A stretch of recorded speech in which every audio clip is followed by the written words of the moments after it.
আর আজ ব্রাহ্মণ্যবাদী মনুবাদী অমিত শাহরা মনে করছেন যেভাবে একদিন ওরা বৌদ্ধ ধর্মকে ধ্বংস করেছিল, সেই একই পথে ভারতবর্ষেও মুসলমানদের ধ্বংস করবে, এই তাদের পরিকল্পনা। 1935 সালে মার্কিন যুক্তরাষ্ট্রের সুপ্রিম কোর্ট ঘোষণা করেন পৃথিবীর সর্বকালের সর্বশ্রেষ্ঠ আইনজ্ঞ এবং আইন প্রণেতা হযরত মুহাম্মদ। পৃথিবীর সর্বকালের সর্বশ্রেষ্ঠ আইনজ্ঞ এবং আইন প্রণেতা হযরত মুহাম্মদ। আজকে বেশ কিছুদিন ধরে আপনারা যেভাবে শোকাতুর হয়ে আছেন নবীর অপমানকে কেন্দ্র করে, আজকে সারা নবীজি, বিশ্বনবী শুধু ভারতবর্ষের নয়, বিশ্বনবী শুধু মুসলিম ধর্মাবলম্বী মানুষের জন্য নন, বিশ্বনবী পৃথিবীর মানুষের সর্বকালের সর্বশ্রেষ্ঠ মহামানব বিশ্বনবী হযরত মুহাম্মদ। হিন্দু মহাপুরুষ স্বামী বিবেকানন্দ বলেছেন হযরত মুহাম্মদ হচ্ছেন সাম্যবাদের আচার্য। তিনি লিখেছেন আফ্রিকা থেকে কোনো সুলতান যদি আফ্রিকা থেকে কোনো কৃতদাস কিনে নিয়ে আসে, সেই কৃতদাস যদি গুণী হয় তাহলে সুলতান তার মেয়ের সঙ্গে বিয়ে দিতে পারে। এটাই ইসলাম ধর্ম, এটাই ভালোবাসার, মনুষ্যত্বের, মানবতার ধর্ম, শান্তির ধর্ম। তাই পৃথিবীতে আজও যেটুকু শান্তি অবশিষ্ট আছে। আবার বলছেন উল্টো দিকে আমাদের এই তথাকথিত হিন্দু ধর্মের, যদিও তিনি তথাকথিত শব্দটা বলেননি, আমাদের এই ধর্মের খেতে বসে যদি কেউ ছুঁয়ে দেয়, মানে তথাকথিত নিম্নবর্ণের মানুষ হয়, তাহলে সেই বর্ণ হিন্দু মানুষটা প্রায়শ্চিত্ত করে, সে নাকি চান করে। এতটাই মানুষকে ঘৃণা শিখিয়েছে এই ভারতবর্ষের ব্রাহ্মণ্যবাদ মনুবাদ। আপনারা অনেকেই জানেন। আর আজকে যে নরাধমদের জন্য আজকে নূপুর শর্মা তো একটা ছায়া মাত্র, তার পিছনে যারা আছে সেই নরেন্দ্র মোদী, অমিত শাহের মতো নরাধম, সে ব্রাহ্মণ্যবাদী, সেই মনুবাদী, তাদের আদর্শ পুরুষ গোলওয়ালকার বলছেন পৃথিবীর শ্রেষ্ঠ আইনজ্ঞ হচ্ছেন ঋষি মনু। আরএসএসের গুরুদেব যে বইটাকে আরএসএস বিজেপি বেদ বলে মানে, যে বইয়ে লেখা প্রতিটি অক্ষরকে তারা বাস্তবায়ন করতে চলেছে, 2024 সালে হিন্দু রাষ্ট্র ঘোষণা করতে চলেছে, সেই বইটার নাম we or our nationhood defined, গোলওয়ালকারের লেখা। যে গোলওয়ালকার বলছেন 1959 সালে মাদ্রাজ ইউনিভার্সিটিতে বক্তব্য রাখতে গিয়ে বলছেন শুদ্ধ রক্ত চাই ভারতবর্ষে, অর্থাৎ এসসি এসটি ওবিসি মাইনরিটিদের মেয়েদের যার সঙ্গেই বিয়ে হোক তার প্রথম বাচ্চাটা হতে হবে ব্রাহ্মণের। এই হেন গোলওয়ালকার আরএসএস, এই আরএসএস এর গুরুদেব গোলওয়ালকার, তিনি বলছেন সর্বকালের সর্বশ্রেষ্ঠ আইনজ্ঞ ঋষি মনুর বিধান লাগু হতে চলেছে ভারতবর্ষে। যে মনুর বিধান নিয়ে জার্মানির অ্যাডলফ হিটলার পাঞ্চ কার্ডের মাধ্যমে, আমাদের যেমন আধার কার্ডের মাধ্যমে ধরা হবে, সেরকম হিটলার পাঞ্চ কার্ডের মাধ্যমে ইহুদিদের ধরে 60 লক্ষ ইহুদিকে হত্যা করেছিল গ্যাস চেম্বারে ভরে। সেই মনুর বিধান চালু হতে চলেছে ভারতবর্ষে। যে একদিকে হযরত মুহাম্মদ, মার্কিন যুক্তরাষ্ট্রের সর্বোচ্চ আদালত বলছেন পৃথিবীর সর্বকালের সর্বশ্রেষ্ঠ আইনজ্ঞ, আইন প্রণেতা কে? হযরত মুহাম্মদ। আজ থেকে 1500 বছর আগে যে হযরত মুহাম্মদ নারী শিক্ষার কথা বলেছিলেন, নারীর অধিকারের কথা বলেছিলেন, সাম্যের কথা বলেছিলেন, শান্তির কথা বলেছিলেন, বিশ্ব ভ্রাতৃত্বের কথা বলেছিলেন। আর আজকের এই আরএসএস এর গুরুজি গোলওয়ালকার যে ঋষি মনুর কথা বলছেন। মনু বলছেন ব্রাহ্মণ ক্ষত্রিয় বৈশ্য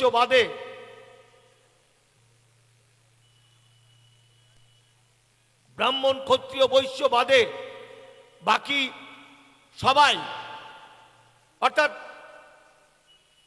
সিন্ধু নদ থেকে শুরু করে সমুদ্র পর্যন্ত যত ধর্ম ভারতবর্ষে তৈরি হবে, সেই ধর্ম যদি ব্রাহ্মণ্যবাদের বিরুদ্ধে হয় তবু সেই ধর্মটা হচ্ছে হিন্দু ধর্ম। অর্থাৎ তিনি এই ব্রাহ্মণ্যবাদীরা কন্ট্রাক্ট নিয়ে নিয়েছেন, যারাই যে ধর্মই তৈরি হবে সেই ধর্মই হবে হিন্দু ধর্ম। আর ঋষি মনু বলছেন এই ধর্মের উচ্চবর্ণবাদে, ব্রাহ্মণ ক্ষত্রিয় বৈশ্যবাদে এদেশের সকলেই হচ্ছে ম্লেচ্ছ। এই ম্লেচ্ছদের লেখাপড়ার অধিকার থাকবে না, এই ম্লেচ্ছদের লেখাপড়ার অধিকার থাকবে না। তাই লকডাউনকে কেন্দ্র করে 2.5 লক্ষ স্কুলকে বন্ধ করে দিয়েছে এই নরাধম নরেন্দ্র মোদী সরকার, যাতে আমাদের এসসি এসটি ওবিসি মানুষ, মূল নিবাসী মানুষের সন্তানরা চিরকাল দাস হয়ে থাকতে পারে। বলছে ঋষি মনু যে মেয়েদের কোনো অধিকার থাকবে না, নারী হচ্ছে নরকের কীট, তারা শূদ্রাণী। নারী আর কৃষককে যেন কখনো মুক্তি দেওয়া না হয়। বলছে একটি নারীকে যদি হত্যা করা হয় তার যা পাপ হবে, একটি কালো কুকুর বা একটা কাককে মারলে যে পাপ হয়, একটা নারীকে মারলে সেই পাপ হবে। সেই আইন আসতে চলেছে ভারতবর্ষে মাত্র 2 বছর পরে। আপনারা জানেন আজ এক ভয়াবহ অবস্থা চলছে ভারতবর্ষের। মাত্র 2 বছরের মধ্যে ভারতবর্ষের তথাকথিত হিন্দু রাষ্ট্র করতে চলেছে এই হিন্দুত্ববাদী সরকার। আজ থেকে 100 বছর আগে 1924 সালে, 1924 সালে, সাউন্ডটা একটু ঠিক করে দাও। আজ থেকে 100 বছর আগে 1924 সালে এই আরএসএস প্রতিষ্ঠা হয়। প্রতিষ্ঠা করেছিলেন হেডগেওয়ার। এই হেডগেওয়ারের প্রতিষ্ঠা লগ্নেই তারা প্রথমে গেছিল, একটু আওয়াজটা সাউন্ডটা একটু ঠিক করে দাও ভাই, আওয়াজটা দেখো তো।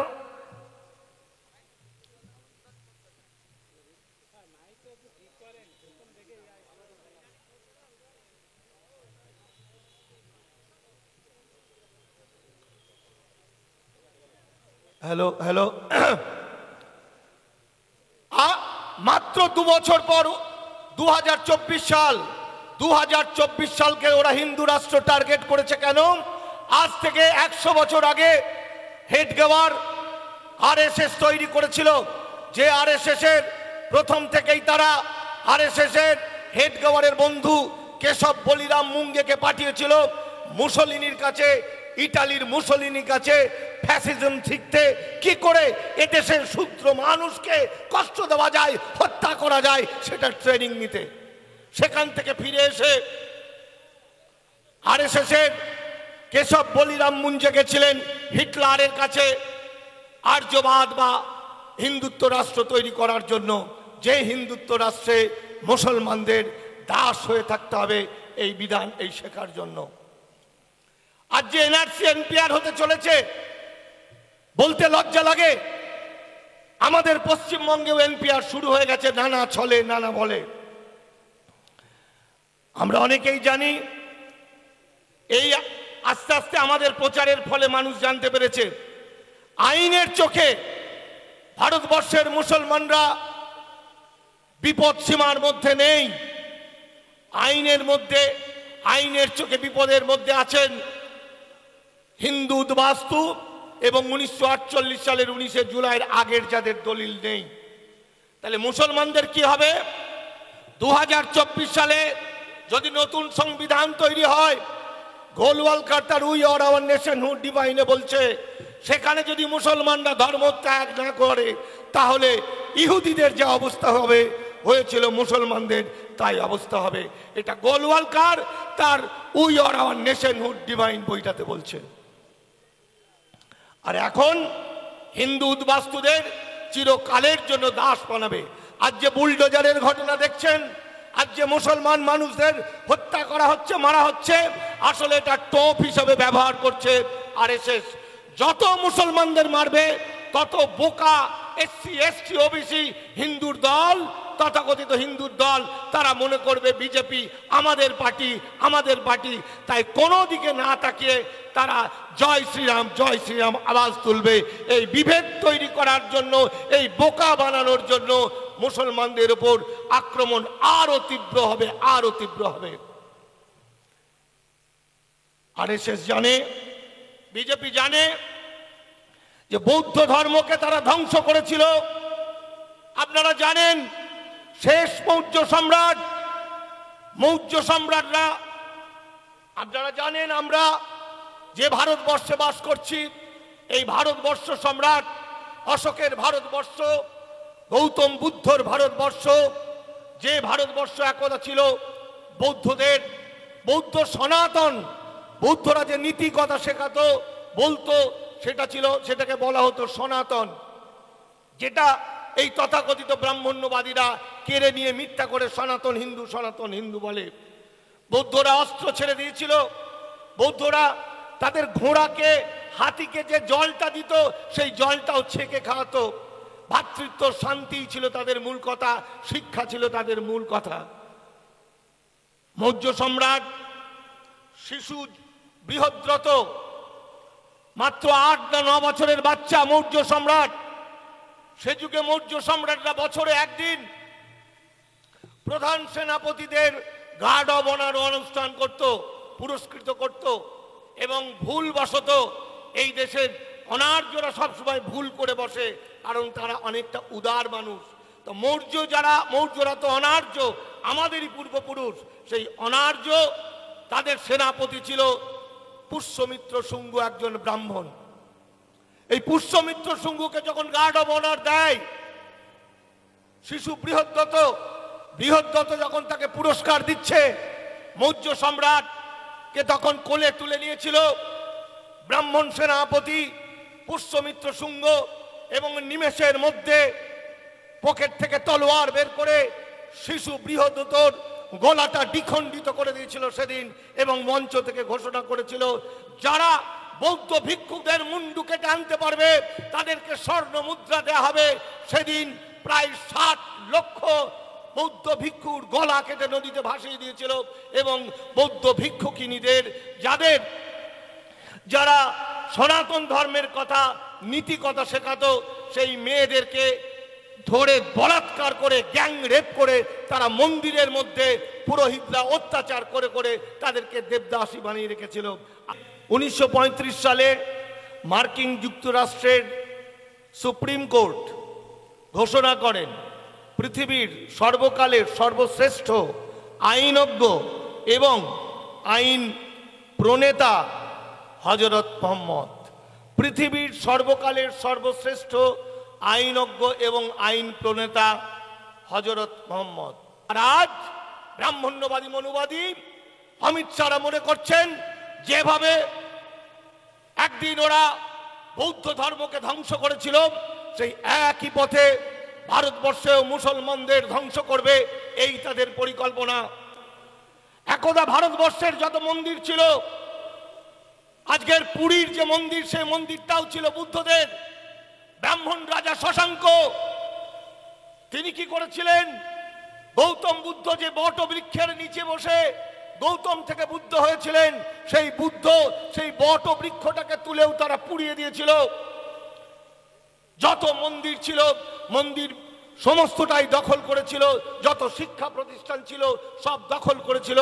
আজ যেমন আপনাদের মসজিদকে মিথ্যা করে কুৎসিত কথা বলে নিজেরা দখল করার চেষ্টা করছে, এটা মুসলিম ধর্মকে চিরকালের জন্য বৌদ্ধ ধর্মের মতো ধ্বংস করার একটা পরিকল্পনা। কিন্তু নরেন্দ্র মোদী জানেন না, অমিত শাহ জানেন না, নরেন্দ্র মোদী আবার ওবিসি বেঈমান। আপনারা জানেন দেশ ভাগ এবং বাংলা ভাগের অন্যতম যিনি ছিলেন সেই বল্লভ ভাই প্যাটেল ছিল ওবিসি। এই ওবিসি বেঈমান নরেন্দ্র মোদী এবং বল্লভ ভাই প্যাটেল, এরা ইতিহাসে মির্জাফরের 1000 গুণ বেশি শয়তান, 1000 গুণ বেশি বেঈমান। তাই নরেন্দ্র মোদী এবং অমিত শাহ মোহন ভাগবতের উদ্দেশ্যে বলতে চাইছি, সেদিনের বৌদ্ধরা ছিল শান্ত, শান্ত ভালোবাসাই ছিল তাদের মূল মন্ত্র। তারা অস্ত্র ছেড়েছিল, কিন্তু ভারতবর্ষের মুসলমানরা শান্তির কথা বলে, ভ্রাতৃত্বের কথা বলে, ভালোবাসার কথা বলে, কিন্তু তারা অত শান্ত নয়। তারা এক একটা মানব বোমা দেশের জন্য, জাতির জন্য, মানুষের জন্য তারা যা খুশি তাই করে দিতে পারে। ভারতবর্ষ থেকে চিরকালের জন্য ব্রাহ্মণ্যবাদ, মনুবাদকে ছুঁড়ে ফেলে দিতে পারে, যেখান থেকে ওরা আর্যরা এসেছিল, সেই রাশিয়ার উরাল অঞ্চলে। তাই বন্ধু, একজন মুসলমান যতক্ষণ সে সংখ্যালঘু, ততক্ষণ হিন্দু বিজেপি সংখ্যাগুরু। একজন খ্রিস্টান, বৌদ্ধ, জৈন, শিখ, পার্সি, মতুয়া, লিঙ্গায়েত, সারিনের মতো ধর্মরা যতক্ষণ তারা সংখ্যালঘু, ততক্ষণ তথাকথিত হিন্দু বিজেপিরা সংখ্যাগুরু।